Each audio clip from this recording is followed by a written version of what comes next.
The message came at 2:17 a.m. A single line. I think it's time we talk about the inheritance. No hi, Dad, no apology, just entitlement wrapped in 8 years of silence.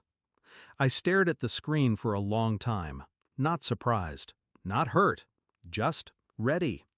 I slid my phone back onto the nightstand and lay there, awake, in the dark house she used to run through barefoot. She was 6 the last time she called me her hero. Now she wanted my money. The house still carried her laughter in its walls, but I had stopped listening to echoes a long time ago. She blocked me the day the divorce finalized, believed her mother's version, didn't ask questions. And I had sent one message that day. One. It's still sitting in her inbox, unread. It wasn't the divorce that broke me. It was watching my daughter, take a side without asking why. Her mother had been rehearsing her performance for years. She played victim so well, she convinced even herself.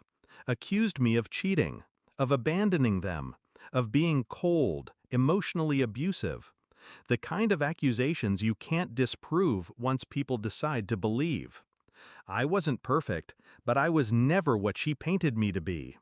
Our daughter, Emma, was 17 when it happened. Old enough to know better, old enough to ask questions. But instead, she packed her things and left with her mother. Didn't return my calls, didn't read the message. And I never sent another. I figured one day the truth would catch up to the lie. And when it did, I wanted it to land like a quiet hammer. So I waited, and built, and watched. The truth always leaves crumbs, and I had started sweeping them up years before she left. Bank statements with missing money. 2 phones, one she always kept on silent. A man named Kathy who texted at 11 p.m. about nothing a friend should say. I didn't confront her then. I just watched, listened, collected.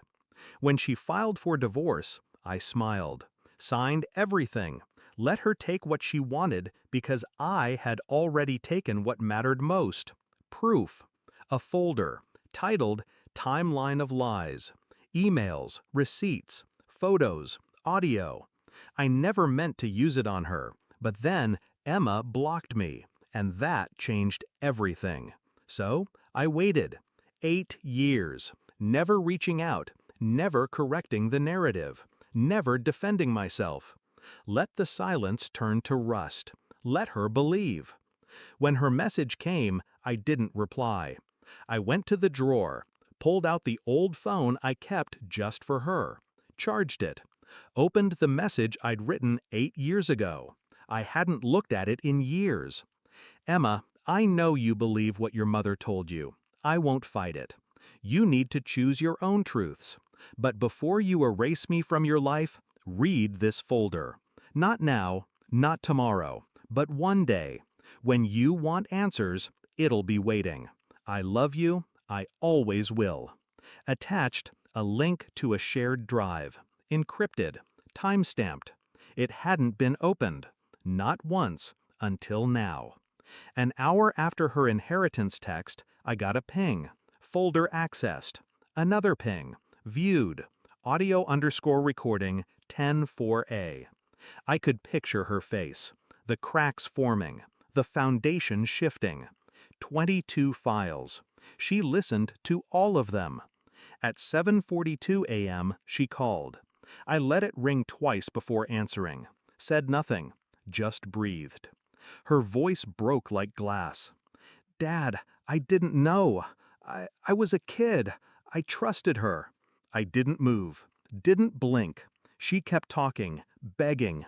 I should have asked you. I should have read it. I was angry.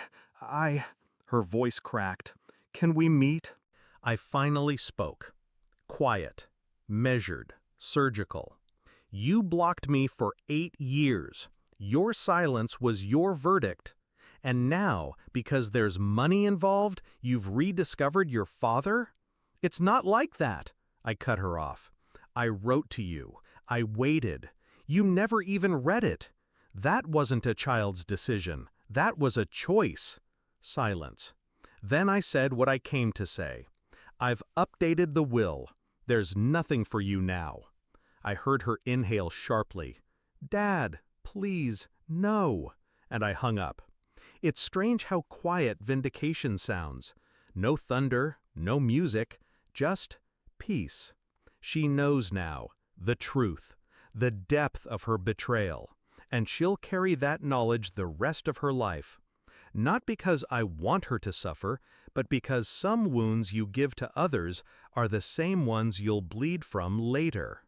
The inheritance? It's going to a charity for estranged parents. Cold? Maybe. But I've learned, truth doesn't always come with hugs and reunions. Sometimes it comes at 2:17 a.m. with a single message, and ends with a dial tone. She finally unblocked me, just to hear me say goodbye.